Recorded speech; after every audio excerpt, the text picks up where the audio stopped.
उत्तर प्रदेश सरकार के कैबिनेट मंत्री संजय निषाद जी हमारे साथ मौजूद हैं। सीधे सवाल पे जाते हैं। सर, ये बताइए कि कल जो आपने बयान दे दिया हिजाब को लेकर के, बड़ा वायरल हो रहा है। कांग्रेस ने अपने अकाउंट से उसको ट्वीट कर दिया, कहा कि ये कैसा बयान आपने महिलाओं के खिलाफ दे दिया। बयान उसे कहते हैं जिसको कुछ बुला के दिया जाए। अब किसी बातचीत के क्रम में अगर कुछ बात होती है तो उसको बयान नहीं कहा जा सकता है। उसको एक भाषा या कुछ भी कह सकते, उसको गलत वे में नहीं लगना। हम लोग चूँकि पूर्वांचल के रहने वाले लोग हैं, गोरखपुर में, वहाँ भोजपुरी, मैथिली, अवधी सब एक मिल जाता है।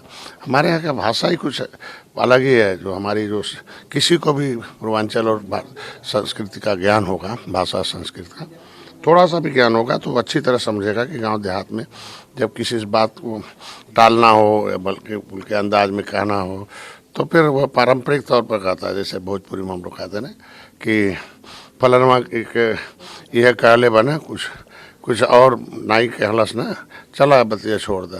तो हम लोग भोजपुरी में बोलल जाला। जैसे होली दिवाली देखते नहीं, सब लोग मिलके अपना रहते हैं। तो इसको अन्यथा लेना नहीं चाहिए इन लोगों ने।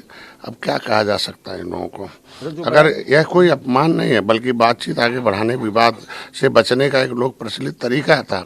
जो अब कोई पूछ रहा था तो उसमें और कुछ नहीं था उसको। मैं गोरखपुर और भोजपुरी अंचल का व्यक्ति हूँ और देश के हर क्षेत्र की भाषा, बोली, शब्दों के संदर्भ में अलग अलग, हरियाणा, दिल्ली, महाराष्ट्र, आप देखते होंगे कैसे बोलते हैं लोग अलग अलग। हर जगह भाषा, स्थानीय अभिव्यक्ति अलग है। तमिल भाषा में उधर वहाँ के वाक कुछ और, यहाँ के वाक और हैं। अब उसको इन लोगों को क्या कहा जा सकता है? तो उसको अलग अर्थ में ले रहे हैं लोग, गलत है। इसका मतलब नहीं कि हम गाली और अपमान की नियत से कुछ कहा था। हम महिलाओं के सम्मान की हम लड़ाई लड़ते, गरीबों की हम लड़ाई लड़ते। आवाज़ आप देखते हो तो हम अपमान के दृष्टिकोण से कभी कुछ बोल सकते हैं। अगर कहा जा सकता कि जिस कथन को लेकर आज विवाद खड़ा किया जा रहा है और उसे मैंने हंसते हुए सहज ढंग से कहा था कि भाई अपने स्थानीय भोजपुरी बोली में कहा था कि उसमें किसी समुदाय को अगर उससे कोई दिक्कत है, कुछ अगर हमें किसी महिला, किसी धर्म के प्रति कोई हमारा दुर्भावना नहीं था, इसमें अपमान का कोई उद्देश्य ही नहीं था। अगर उसे किसी को ठेस है, लगता है उन्हें हमने कुछ, तो मैं वो शब्द को वापस लेता हूँ और कोई है नहीं। अगर उनको लगता है कि गलत है तो ये हम इसको वापस लेता हूँ और कोई नहीं है।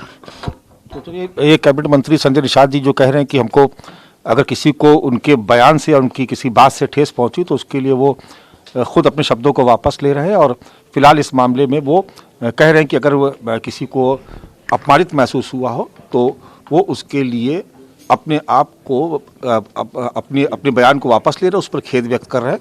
कैमरा पर्सन धर्मेंद्र कुमार साहू के साथ मानस श्रीवास्तव, लखनऊ, न्यूज़ 24।